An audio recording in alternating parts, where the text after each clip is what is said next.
আপনি কি জানতে আসছেন একটু বলেন তো আমাকে। আমি এই যে মেয়েটা আমি বিবাহ হচ্ছে উনি আপনার স্ত্রীর সাথে আপনার 5 বছর ধরে বিবাহিত হচ্ছে, এখনো পর্যন্ত বাচ্চা হয়নি। এখন আমি বাচ্চার জন্য চেষ্টা করছি, আগেও চেষ্টা করছি, এখনো পর্যন্ত চেষ্টা ফলাফল হয়নি। আজকে আপনি একা আসছেন কেন?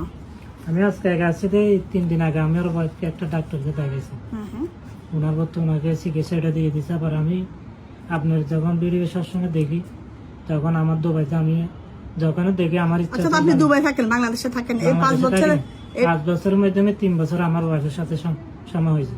মানে একসাথে ছিলেন 3 বছর? 1 বছর ছিলাম, 3 বছর ছিলাম, টানা 2 বছর হয়েছে আমি দুবাইতে গেছি। আচ্ছা, 2 বছর গেছেন। এখন কতদিন পর পর আসেন? আমি সবসময় আপনার ভিডিও কতদিন পর পর আসেন? এখন আছে 3 মাস পরে। 3 মাস না, কয় মাস? এই 2 বছরে কয় মাস ছিলেন একসাথে? এই 2 বছর আমি মোট 2বার আসছি। 2বারে কয়বার? 2বার আমি 3বার ছুটি নিয়ে আসছি। 3 মাসের জন্য ছুটি নিয়ে একবার আসলাম, এরপর আমি দেশে চলে গেছি, দুবাই চলে গেছি, ওইখানে 2 মাস আছি। হঠাৎ করে আমার বাবা মারা গেছে, আচ্ছা, তারপর আমি এখন চলে গেছি। আচ্ছা, আপনি আমার কাছে জানতে চাচ্ছেন যে আপনার ওয়াইফের বাচ্চা হওয়ার ক্ষমতা আছে কিনা? আছে কিনা এটাই তো জানতে আমি আসছি। ওই মেয়ের প্রতি একটু আশা করতে পারি যে কিন্তু ওনার একটা মেয়ে বাচ্চা হবে, এরকম ওই মেয়ে আমি আমাকে, আশা করতে ওই পারি। মেয়ে এভাবে কথা বলতেছে কেন? সেটা আপনার স্ত্রী, আমার ওয়াইফের প্রতি এভাবে না বলবেন। ওই মেয়ে বললে মনে হয় যেন দূরের কারোর সম্বন্ধে আপনি প্রশ্ন Sorry, করতেছেন। এটা ভুলে গেছি, একটু আগে আছে, প্রেশার আছে এই জন্য। না, প্যারেশানে আছেন, রাগ হয়ে আছেন বোর উপরে, কিন্তু বাচ্চা হওয়ার কি বোর কারণে বাচ্চা হয়নি? আসলে এখন তো বিবাহ গুরুত্বপূর্ণ, যে বাচ্চা গুরুত্বপূর্ণ আছে। হ্যাঁ, বাচ্চা বেশি গুরুত্বপূর্ণ, তাই না? এখন তাই বাচ্চা নাকি? যদি না হলে ওই বিবাহ করে কোনো লাভ তো নেই। আপনি বিবাহ করছেন বাচ্চার জন্য? অবশ্যই তাহলে অনেক বাচ্চা হলো, আমাদের ডিভোর্সি মহিলা 3-4টে বাচ্চা থেকে ওগুলো একটা করতেন, রেডিমেড বাচ্চা পেতেন। এরকম কি সম্ভব হয়? এটাও সম্ভব, সবই সম্ভব। বিবাহের উদ্দেশ্য কি বাচ্চা নেওয়া? এখন মেয়ের উদ্দেশ্যে বিবাহ হচ্ছে বাচ্চা তো হতে হবে। কারণ এখন যদি আমি আমার শরীর স্বাস্থ্য মেটানোর জন্য যদি চাই, তাহলে কি এখানে আসা সম্ভব? আমি তো যে কোনো জায়গায় এটা সম্ভব। তাহলে আপনি বলতে চাচ্ছেন হাজবেন্ড ওয়াইফ রিলেশনের জন্য বিয়ের কোনো প্রয়োজন নাই, বাচ্চার জন্য প্রয়োজন। বাচ্চার জন্য এটা বেশি গুরুত্বপূর্ণ। আচ্ছা, এখন আমার কাছে আসছেন ওয়াইফ ছাড়া আসছেন, যে আমার কাছে গোপন খবর জানতে আসছেন আদৌ বাচ্চা হবে কিনা। হবে কিনা? আপনার ওয়াইফের যে টেস্টগুলি করে নিয়ে আসছেন এগুলিতে বোঝা যাচ্ছে যে বাচ্চা হতে কোনো অসুবিধা নাই। অসুবিধা এখন একটা অসুবিধা হলো যে কি, আপনারা দুইজন একসাথে থাকতেছেন না। দুইজন একসাথে থাকলে প্রথম 3 বছর ছিলেন, হয়তো তখন যদি চিকিৎসা করতেন হয়তো, তখন আপনি বিদেশ যাবেন ওই সময় চিকিৎসা করছি আমি।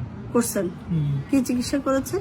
ওই সময় আমাদের এই কক্সবাজারে ডাক্তার আছে, এখানে ওগুলো দেখেছিলাম। আপনি যেসব ডাক্তার দেখেছেন সব এমবিবিএস ডাক্তার, কোনো ফার্টিলিটি স্পেশালিস্ট দেখার নাই। এমবিবিএস ডাক্তার এখনো যে কাগজগুলি নিয়ে আসছেন একজন এমবিবিএস ডাক্তারের মানে ইনভেস্টিগেশন অ্যাডভাইস করা।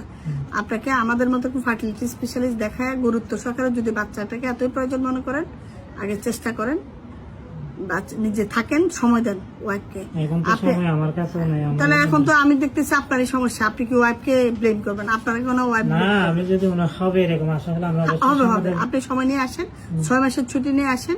আপনি আসার 1 মাস আগে থেকে আপনার ওয়াইফ আসবে, তাকে আমি বাকি যে টেস্ট অনেকগুলো টেস্ট করে ফেলছে, বাকি কিছু লাগলে ওগুলো করবো, আর এরপর চিকিৎসা 1 মাস আগে থেকে শুরু করবো।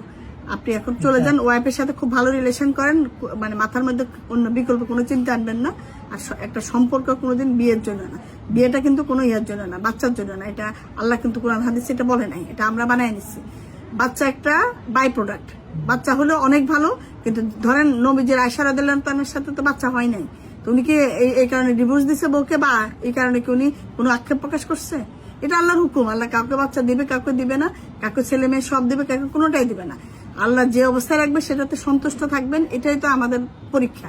তা আপনি এরকম পেরেশানি করে, মন খারাপ করে বউ সম্বন্ধে বিচার করার জন্য আসছেন, এটা তো আসলে সবাই বলে যেন একটু পেরেশান। পৃথিবীর কে কি বললে কিছু যায় আসে না, পৃথিবীর মানুষ দিয়ে আপনি কিচ্ছু হবে না। আপনি কি ভাবলেন আল্লাহর কাছে বিচার আমারটা আমার হবে, আমার প্রতিবেশী কি বললো, আমার ভাই কি বললো, বোন কি বললো, বান্ধবী কি বলবো, এটা থেকে বিচার হবে না। আমি কিভাবে ট্রিট করলাম আমার স্ত্রীকে, আমার হাজবেন্ডকে, সেটা সেই অনুসারে আমার বিচার আচার হবে। তাহলে আপনি আল্লাহকে ভয় করেন, এইভাবে চিন্তা করেন, এইভাবে কথা বলেন না, বুঝছেন? এখন আমি ওনার যদি 1 মাস আগে আপনার এখানে আসতে হবে।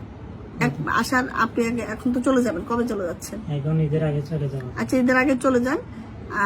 ঈদের মধ্যে যদি মাসিক হয়, ওনার মাসিক অবস্থা আসতো 18 তারিখে মাসিক হয়েছে, গত মাসে 18 দিনের মধ্যে হয়েছে, এখন এবার যেটা লাস্ট হয়েছে। আচ্ছা, যদি এর মধ্যে মাসিক হয় ওনাকে নিয়ে আসবেন, না হলে আপনি আসার নেক্সট বার আসার আগে উনি আসবেন, ঠিক আছে? নেক্সট টাইম আসার আগে ওনাকে পাঠাবো।